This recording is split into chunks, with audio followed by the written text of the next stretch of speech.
Assalamualaikum warahmatullahi wabarakatuh. Bismillah, alhamdulillah, wassalatu wassalamu ala rasulillah wa ala alihi wa sahbihi wa man amma ba'du. Para mahasiswa sekalian, pertama mari kita panjatkan puji dan syukur kepada Allah Subhanahu wa taala. Alhamdulillah, walaupun dalam kondisi pandemi Covid-19 kita bisa melakukan kegiatan perkuliahan. Termasuk juga materi yang diminta oleh Fakultas Syariah terkait dengan pembekalan Praktikum KUA Kecamatan yang tentunya menjadi bagian mendasar dalam rangka untuk memberikan beberapa hal-hal apa yang harus dilakukan oleh seorang mahasiswa pada saatnya nanti terjun ke lapangan. Selanjutnya selawat dan salam tidak lupa diaturkan kepada junjungan kita Nabi besar Muhammad SAW, serta para keluarga, sahabat dan para pengikutnya kelak ila yaumil qiyamah. Amin ya rabbal alamin. Para mahasiswa sekalian, praktikum yang saya sampaikan kali ini tidak jauh berbeda dengan praktikum sebelumnya, karena terkait dengan masalah apa yang harus dilakukan sebagai seorang mahasiswa pada saatnya nanti dia tampil di tingkat kecamatan untuk membantu aparatur atau staf KUA kecamatan. Dan yang paling harus diperhatikan adalah antara yang pertama tentunya kalian harus mengenalkan diri, ya. Perkenalan nama, ya kah, alamat, tempat tanggal lahir. Nah, ini penting sekali. Artinya mengenalkan identitas jati diri sebagai seorang mahasiswa yang tentunya memiliki simbol tersendiri, yakni adalah mahasiswa Institut Agama Islam Darussalam. Nah, artinya di samping identitas juga adalah gaya atau penampilan juga menjadi bagian dalam melegitimasi kerja Anda pada kantor urusan agama itu sendiri. Artinya apa? Pakaian yang bagus, yang sopan, ya kan? Kalau perlu pakai jas alma mater, ya kan? Nah, ini salah satu simbol. Jadi samping menaikkan diri, penampilan juga perlu sekali. Jadi bagaimana melakukan hal ini dalam rangka untuk memberikan legitimasi kalian bahwa kalian itu siap, mampu. Artinya dari sisi penampilan sudah meyakinkan. Nah, oleh karena itu di samping perkenalan juga adalah penampilan. Kemudian yang kedua yang harus dipahami adalah bahwa berdasarkan Peraturan Menteri Agama Nomor 34 Tahun 2016 itu ada namanya organisasi dan tata kerja KUA Kecamatan. Nah, bahwa KUA itu adalah salah satu lembaga Kementerian Agama yang berada di tingkat kecamatan. Jadi kedudukannya itu berdasarkan undang-undang PMA tersebut ada di kecamatan. Jadi KUA itu hanya ada di kecamatan, ya kan. Jadi kedudukannya, ya kan. Nah, maka dari itu ini yang harus dipahami. Nah, sekarang kalau kita mengerti tentang kedudukan KUA di tingkat kecamatan, apa yang dilakukan, ya kan? Tentunya ada tugas dan fungsi atau tupoksi, ya. Apa tugas dan fungsi aparatur di tingkat kecamatan itu? Antaranya adalah melaksanakan pelayanan dan bimbingan masyarakat Islam dalam wilayah kecamatan tersebut. Jadi membimbing umat, membimbing masyarakat agar betul dia memahami apa yang menjadi bagian dalam rangka dia sebagai warga negara tentunya. Nah, dalam hal ini KUA memberikan pembinaan hal tersebut. Nanti akan apa ya. Nah, untuk masuk ke situ juga kita harus memahami ada yang namanya uraian tugas, ya. Atau disebut dengan job description, ya kan, rincian pekerjaan. Karena job description itu adalah catatan tulis tentang tugas, tanggung jawab serta kualifikasi yang disyaratkan untuk suatu jabatan atas dasar informasi yang diperoleh dari proses analisis jabatan. Jadi ada sudah petunjuk baku yang diberikan pemerintah yang dituangkan melalui tadi Peraturan Menteri Agama tersebut. Nah, jadi itu menjadi pedoman KUA, kepala maupun staf KUA itu sendiri. Karena dia kalau kepala KUA sebagai decision maker kan dia bisa bekerja, tetapi juga harus ada unsur yang terlibat di dalamnya. Nah, maka dari itu ada yang namanya fungsinya. Apa aja fungsi KUA? Nah, jadi yang harus dipahami. Pertama adalah untuk memberikan pelaksanaan pelayanan, pengawasan, dan pencatatan serta pelaporan nikah maupun rujuk. Jadi orang nikah itu ada mekanisme. Siapa yang melayani? Yang pertama yang melayani adalah petugas atau staf KUA sendiri. Staf KUA, ketika orang datang ke KUA, dia memberikan pelayanan secara ramah, sopan, ya kan. Jadi istilahnya itu dengan menyambut dengan gembira, senang, tidak cemberut, tidak kasar, ya kan. Karena pelayanan itu juga merupakan bagian yang utama, terdepan. Maka ada 3S istilahnya, kan? Sapa, salam, dan senyum, kan itu satu kesatuan biasanya. Nah, jadi keramah-tamahan, jadi bukan kita cuek, bukan kita acuh, ya kan. Nah, kita melayani. Apa yang dilayani? Yang ini terkait dengan kehidupan bimbingan masyarakat Islam. Katakanlah kita berbicara masalah nikah, ya kan. Ketika masyarakat datang ke KUA, petugas KUA memberikan pelayanan, mengucapkan selamat datang, apa yang perlu dibantu, ya kan.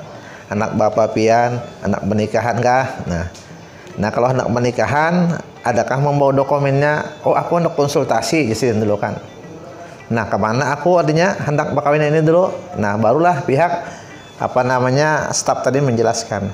Nah, ketika pian ingin melakukan proses pernikahan, pian minta dulu pengantar surat di RT atau RW untuk meminta keterangan kepada siapa? Pembakal atau lurah, ya kan. Nah, di situ ada mode N1, N2, N3, dan seterusnya. Ada banyak itu macam yang diberikan oleh seorang kepala desa. Dan kepala desa juga tidak serta-merta mengisi sendiri, tapi juga melihat KTP atau kartu keluarga, atau juga surat tanda tamat belajar atau tanda lahir. Karena ada hubungannya dengan masalah umur yang kawin. Ya, karena dalam undang-undang yang lama itu kan laki-laki 19 tahun, bini-bini 16. Tapi itu undang-undang nomor 19 tahun ini kan berubah. Sama, laki-laki bini-bini adalah 19 tahun. Nah, sehingga pembakal dan memberikan itu mesti melihat dulu mana KTP juga. Nah, mana ijazah, ada pendukungnya kan. Nah, artinya ingin menyamakan identitas yang dimiliki melalui KTP dengan surat keterangan yang akan diberikan sebagai seorang pemerintah desa, yakni pembakal. Demikian juga anaknya asalnya siapa, abahnya siapa, ya kan? Nah, ini terkait semuanya di situ. Nah, setelah itu nanti barulah pian atau kalian atau si yang mau kawin tadi datang ke kantor urusan agama. Tapi untuk di Kabupaten Banyak ada tambahan lagi, surat keterangan sehat dari puskesmas. Nah, tambahan itu. Memang di undang-undang perkantoran tidak ada, tapi tambahan dari Perda. Jadi setiap calon pengantin harus diperiksa dulu kesehatan. Nah, jadi minta surat kesehatan di kecamatan supaya calon akan kawin ini nantinya sehat. Artinya tidak sakit. Siapa tahu membawa penyakit, apalagi sekarang musim corona, nah ya kan berbahaya. Nah, jadi diberikan pengobatan dulu. Tapi kalau dia sehat diberikanlah surat keterangan. Nah, itu juga dibawa oleh calon pengantin tadi, baik calon pengantin laki-laki maupun calon pengantin wanitanya. Dan memintanya sesuai dengan domisili. Kalau lelakiannya umpamanya kebetulan orang Banjarmasin, ya berarti minta surat pengantar desanya, lurahnya di Banjarmasin. Kalau kebetulan di Martapura, ya di Martapura. Jadi tergantung domisili catin tadi atau calon pengantin tadi. Nah, setelah itu lalu dibawa ke KUA kecamatan. Nah, di sini kan yang namanya pelayanan tadi. Jadi melayani orang yang datang yang ingin melaksanakan sebuah proses yang namanya perkawinan. Kenapa? Karena di situ ada yang namanya pengawasan. Apa yang diawasi? Yang diawasi adalah umurnya. Karena kalau umurnya belum memenuhi persyaratan, tidak boleh bahwa melakukan pernikahan. Maka dari itu umur itu harus 19, ya. Tapi kayak apa Pak umpamanya umurnya kalau sampai tapi sudah kawin hendak kawin juga boleh. dengan catatan harus minta rekomendasi ke pengadilan agama. Nah, jadi pihak staf KUA itu adalah mencek dokumen yang diajukan oleh calon mempelai. Apakah dokumen laki-laki maupun dokumen wanitanya. Itu dicek gitu, diteliti. Tempat tanggal lahirnya, umurnya, ngarannya, BIN-nya. Ya kan? Kan tidak sedikit juga orang ingin melakukan upaya cepat mudah dengan cara-cara yang tidak dibenarkan.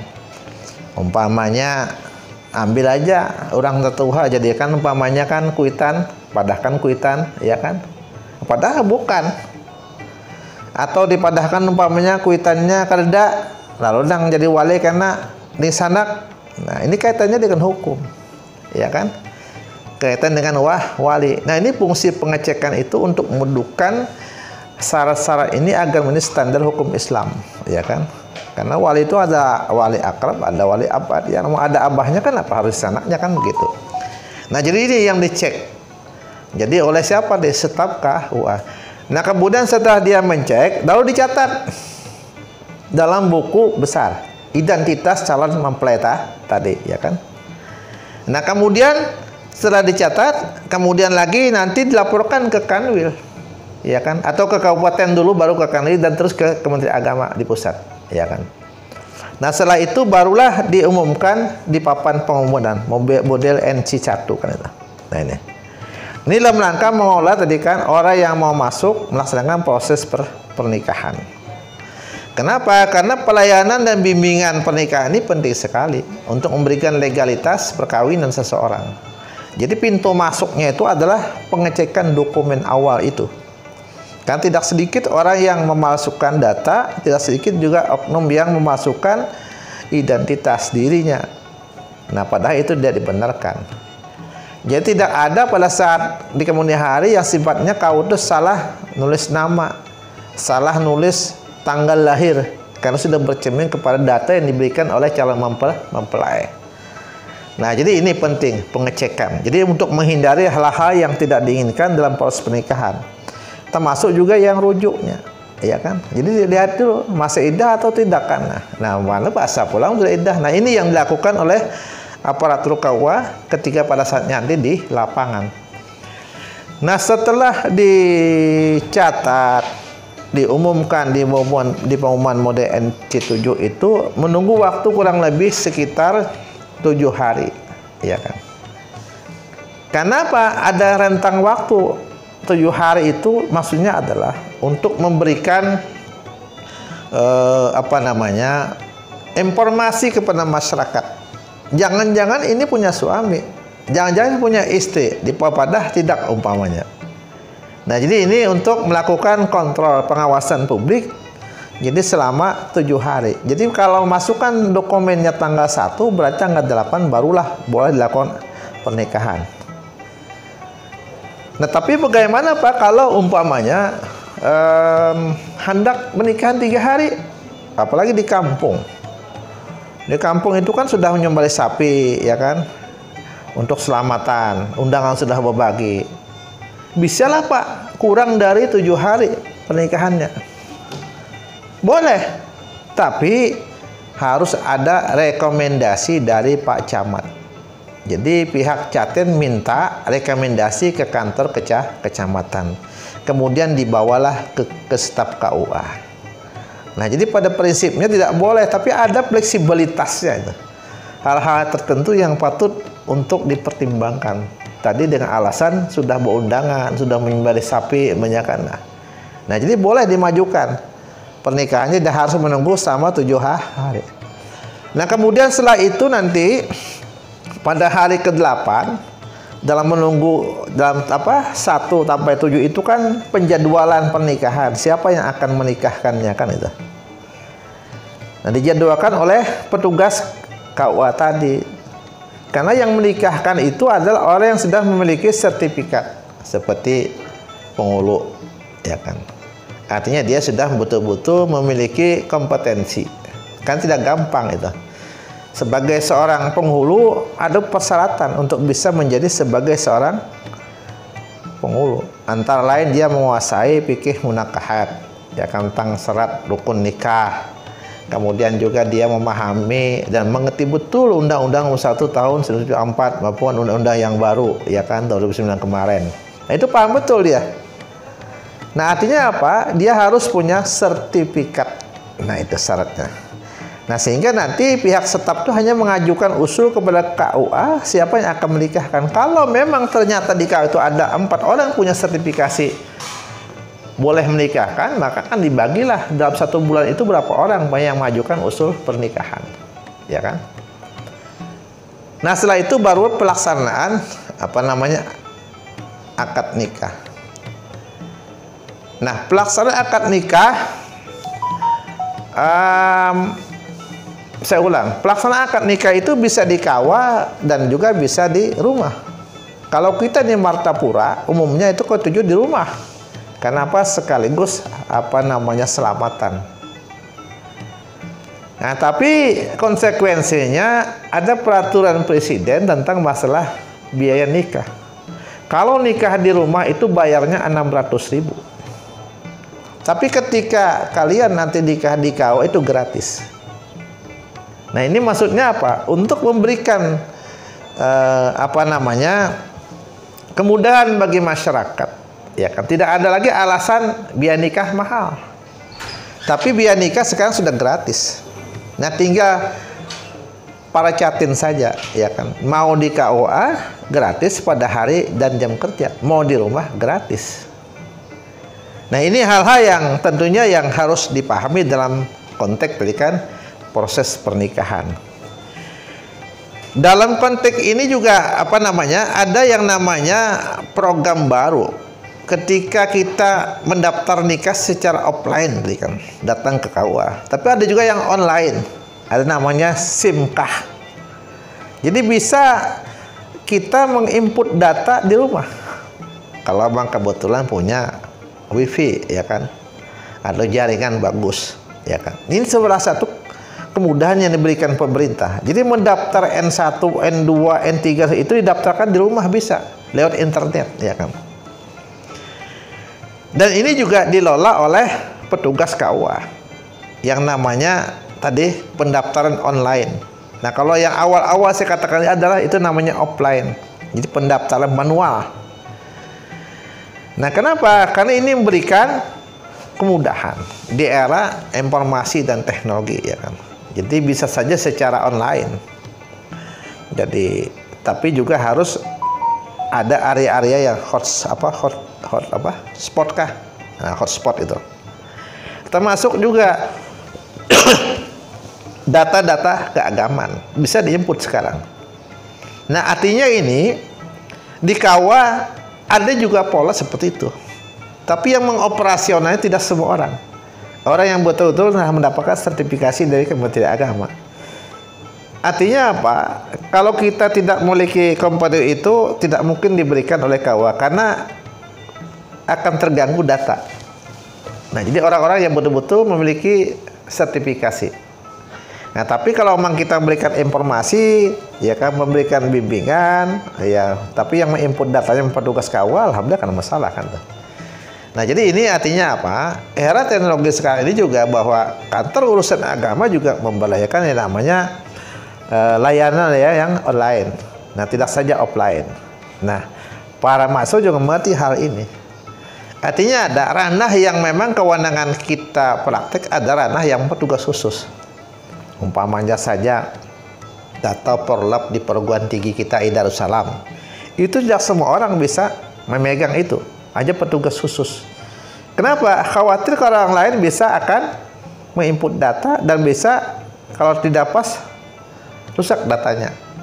Nah, makanya itu hanya untuk pengembangan wawasan saja. Artinya apa? Bahwa di KUA juga ada yang namanya sistem informasi pernikahan dilakukan secara online. Jadi tidak saja offline tapi juga online dalam rangka merespon kebijakan-kebijakan yang dilakukan oleh pemerintah terkait dengan kemudahan masyarakat dalam menaikkan pernikahan. Karena dengan nikah itu akan mendapatkan namanya buku nikah, ya kan. Itu adalah sudah pengakuan secara hukum sebagai warga negara yang diberikan pemerintah bahwa ini A dengan B sah secara hukum, ya kan. Jadi ada namanya buku nikah. Bahkan sekarang juga ada namanya kartu nikah. kayak ID card gitu kan. Jadi bukan saja bukunya tapi ID card ada bahwa ini suami istri. Nah, ini dalam rangka untuk memberikan perlindungan hukum dan hak-hak dia sebagai suami istri. Karena bisa jadi adanya rumah tangga itu percekcokan, pertengkaran, ya kan? Nah, si bini kan bisa menggugat itu. Karena ada buku nikahnya. Iya kan? Atau juga umpamanya kematian, ada bagi warisan. Nah, jadi ini yang dilayani pemerintah itu adalah yang punya akta nikah.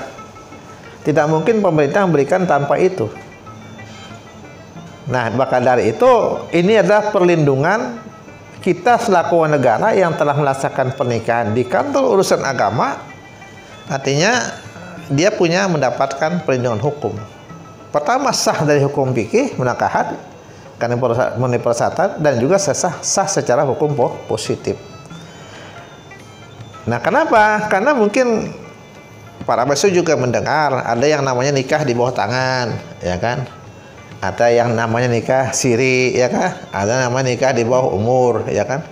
Nah, itu semuanya adalah proses pernikahan yang tidak mengikuti Undang-Undang Nomor 1 Tahun 1974 yang diamandemen menjadi Undang-Undang Nomor 19 Tahun 2019. 36 Tahun 2019. Nah, maka dari itu ini juga harus dipahami. Ketika ada di antara yang bermain mata, kayak apa aja, kami nikah di bawah tangannya KUA Madri, ya kan, umpamanya. Itu nggak boleh. Aparatur KUA atau kita yang praktikum di sana dilarang, ya kan, untuk mendukung terselenggaranya kegiatan nikah di bawah tangan. Kenapa? Kada sah. Kapan nikah bawah tangan? Tergantung, ya kan. Kalau rukun nikahnya kurang, kada sah. Tapi kalau rukun nikahnya terpenuhi saja, ya kan, saksi wajib dan seterusnya, itu kan masalah secara hukum fikih sah, tapi hukum positif yang tidak menerima. Karena dampak dari buku nikah yang diberikan itu banyak sekali, ya kan. Ada tanggung jawab pemerintah di situ, memberikan perlindungan kepada warga negaranya, ya kan. Nah, apalagi banyak bisa duit natural haji ke Mekah, ya kan. Namun kalau di bawah tangan tidak bisa. Karena syarat bikin paspor itu harus adalah adanya akta nikah, ya kan. Nah, jadi ini. Jadi secara umum tugas pokok yang paling utama itu ada pelaksanaan pelayanan pernikahan. Itu yang paling mendasar yang akan kalian lakukan pada saat di tingkat kecamatan. Ada juga pelayanan lainnya yang tentunya harus dilakukan, tapi tidak begitu mendasar. Umpamanya pelayanan masyarakat ingin mendirikan rumah ibadah umpamanya. Ada juga itu, ya kan. Dia bisa minta untuk kepastian arah kiblatnya. Nah, ini. Kemudian lagi kepastian hukum Islamnya seperti apa, ya kan. Juga ada itu. Jadi pelayanan pendirian rumah ibadah atau masjid, ya kan.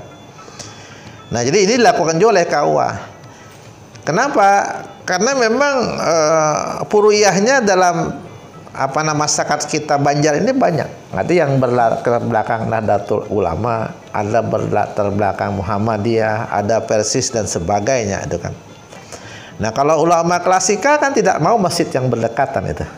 Tapi kalau mau melakukan tempat ada masalah berdekatan. Karena konsekuensi hukum ada ta'adud Jumatnya, berbilang.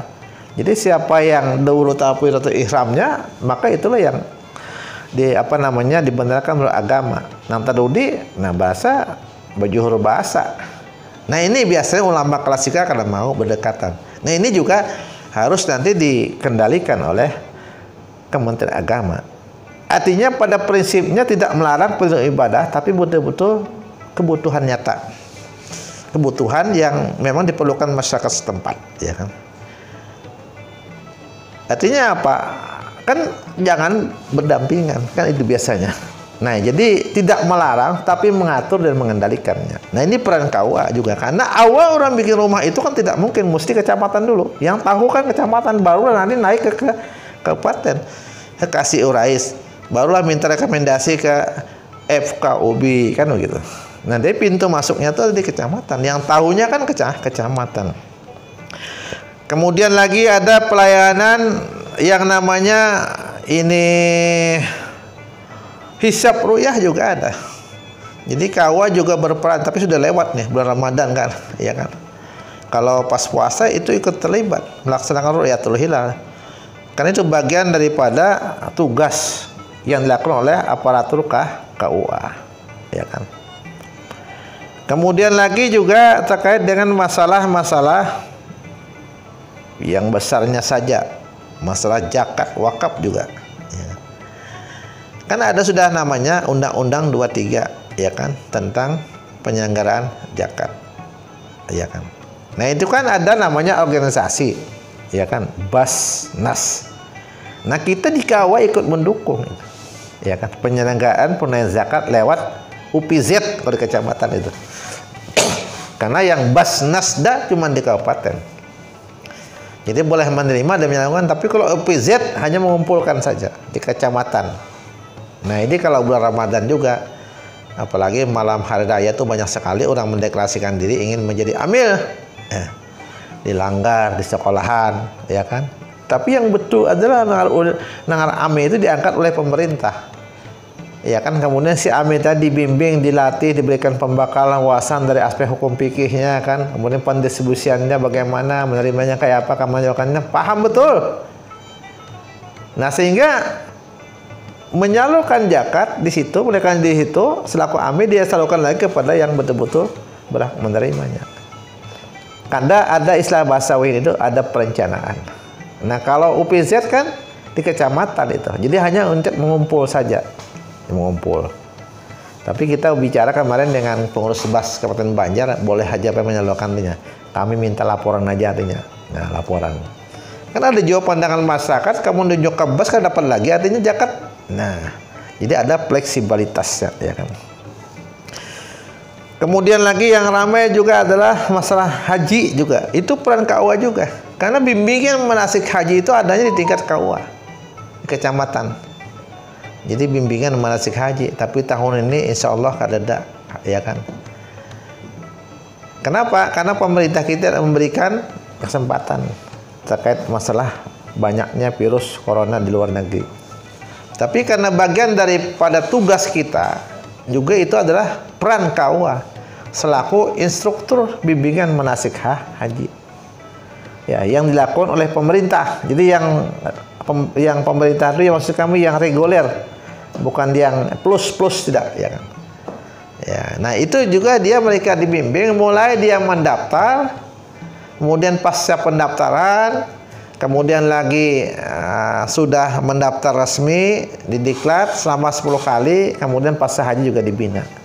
Nah dalam rangka untuk memberikan pemahaman, karena kasihan menunggunya sudah pada selawih tahun, kemudian lagi belajar tapi belajar, nah kasihan kan hajinya.